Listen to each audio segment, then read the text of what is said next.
What is going on, Toronto Raptor fans? My gosh, we just had a nail biter, literally.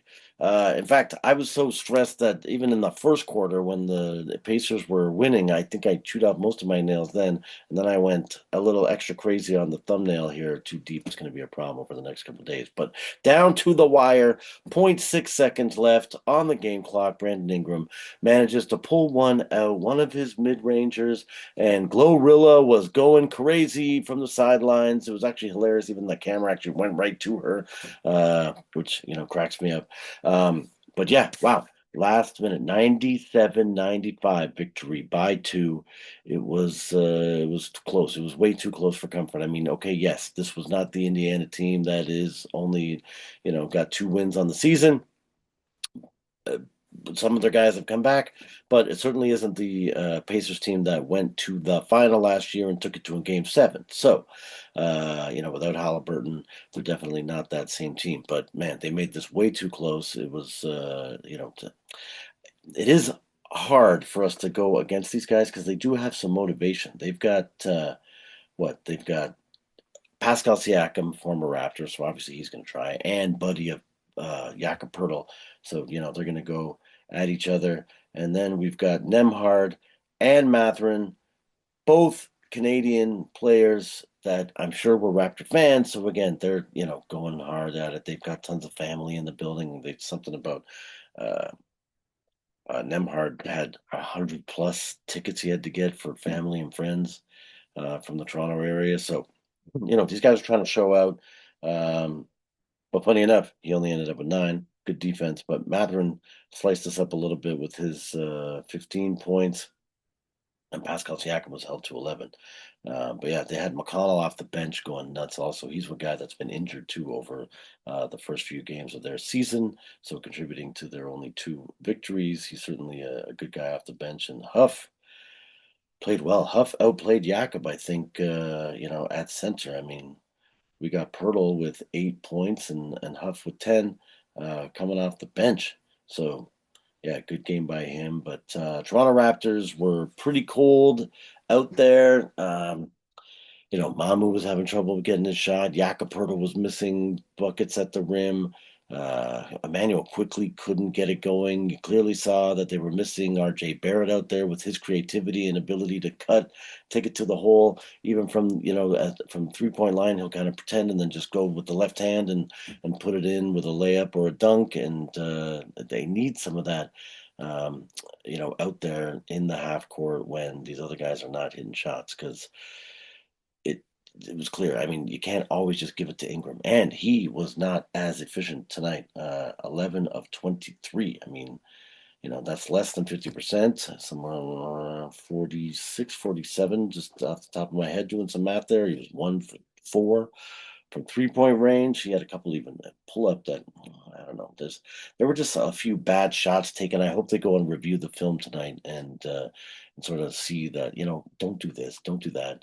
Um, Even the commentators there was Jacoby Walter. They did the thing that I hate the most, where they're on a fast break and he's running into 3 different guys and thinking that he's going to score the ball. And of course, it was my man off the bench, um, McConnell, that ended up standing his ground and then took the offensive foul, which led to a turnover. So, but yeah, Colin Murray Boyle started this one. I know they're trying to get this guy in there. His offense just is not there. I mean, he had a three that he took. They didn't even get. Oh, you know what? Maybe he wasn't quite at the 3-point line. He could have been just at the edge there of that shot. But he's 0 of 2 uh, on field goals.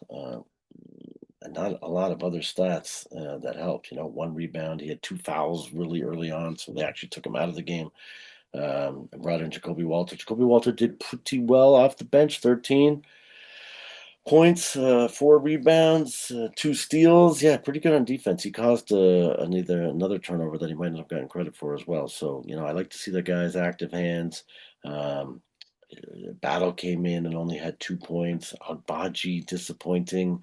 I Jameson Battle, just the guy can hit shots, but he can't seem to get open. Now, maybe that's the defense keying on him because they know his ability and they're worried about giving up extra points to a guy that deep on the bench, but man, he can't get open. So he only ended up with two in 14 minutes, which I don't think is good enough. Jamal Shedd's shot wasn't landing either. I mean, he still had three assists, one turnover. So for him, the ratio, that's not good. He's usually in the 6, 7 range of assists and 0 to 1 turnover. So again, not a great game by him. And yeah, Jacoby Walter luckily was 5 of 10, 3 of 5 from three, and ended up with 13 points. And my man Grady Dick, sadly, sucking it. 0 for again. They're saying he's like 2 for 14 in his last few games of 3 point attempts. That's not going to cut it for this guy. We need this guy to get it, but now. Sadly, I don't want to say I hope he's okay. He went up for kind of a crazy rebound he tried to get on the defensive side, ended up sort of flopping sideways and landed on one leg and went down with the head smack to the floor. I was going to say the tarmac, but we all know it's the parquet flooring. Cracked his head pretty hard where he did not come back to the game. Now I'm hoping I was a few videos ago I was saying that he needs to be hypnotized. You can hit the threes. Now maybe this bump on the head will knock some sense into him, and you'll see him come back and actually be able to make some shots. I hope in future games. Now, this game was an Emirates Cup, NBA Cup, and kudos actually though to the NBA finally getting a real trophy. I mean, I don't know if this Emirates Cup, NBA Cup means anything to anyone. Should it mean anything to anyone? Do I even care about it? I don't know. I know in years past the Raptors have been so crappy that it's kind of been like oh, who cares because we had no shot. We weren't even in it. But this year, now, am I getting excited about it? I have no idea. I mean, I heard some positive things are that even if they win, it is a win. It's a collective win. It's a team building win. It's some experience. Jack Armstrong in the broadcast tonight was talking a lot about that Indiana Pacers actually went to the NBA Cup final the year before they went to the NBA final, and he felt that was a positive experience for the team and gelled them together and got them to the point where they were able to kind of use that experience in the NBA playoffs to take them to the next level. I don't know if that's true. I hope that it's true. But yeah, I'm still on the fence whether or not this matters and that I care or not. So I don't know. Do you guys care? Let me know in the comments section of whether or not it matters. And I don't know if it should, but we're now 4-0. So I don't know if the point differential still matters because I think they said the other two undefeated teams are going to end up playing each other. And so that will, make it so that one of them has to lose, and then the other one can't beat us because they'll have home court on that side, so we'll end up with home court on this side or something like that. Anyway, and I guess yeah, then if they both win, they'll go to the finals. So it ensures that we end up with a home game December 9th and 10th or 8th or 9th coming up whenever they have that sort of semifinal. So I'm still even confused how it works in the schedule too. Like, does this next game count and then they redo a different game later? Like, how do they know that those two teams are playing each other in those games? But maybe it's been pre-scheduled that on those 2 days they play each other. Anyway, I don't know. I'll look into it and I'll let you know next video. But yeah, let me know if it matters. I don't know if it matters. I'm excited though if the Raptors could win anything. And yeah, like I said, looking at the cup at center court, the NBA trophy is kind of lame. Um, the basketball, we all know the Vince Lombardi trophy is lame. Just that football on a stick. The baseball World Series is almost worse. It's the flags of each team.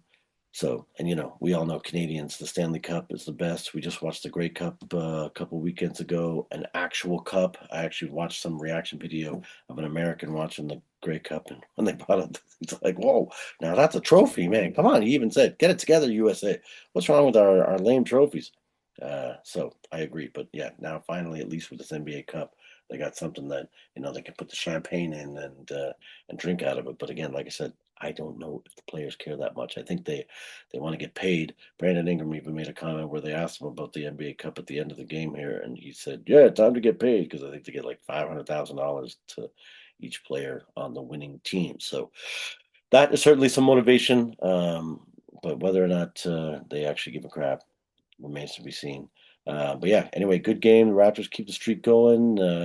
My editor is not around, so we're not going to do the top five. We're just going to say thank you very much for watching. Please give me a comment, though. I'd love to have a comment. Actually, I had a pretty funny one um, on a video the other day. Love it. So yeah, please, even if you're criticizing, I can take it. I'd love to hear what you think works and what you don't think works, and where we should go with what we're talking about. Because the theme of this channel is to just give Raptor fans a place to get more Raptor content after a victory. We can celebrate the wins, and we can all sort of, cry together during the losses. And thank goodness this one wasn't one of those. I was totally anxious that the Raptors were going to lose and become the third victory of the year for the Indiana Pacers, and thank goodness that didn't happen. Anyway, like I said, thanks for watching, Mr. Beach the President, and we'll see you. We got Charlotte, I think, coming up Saturday, and then we got the Knicks on Sunday. So I think we should beat Charlotte. Next game will be a challenge, true test. What we got. Maybe RJ will be back by then, but we'll see. All right. Anyways, we're out.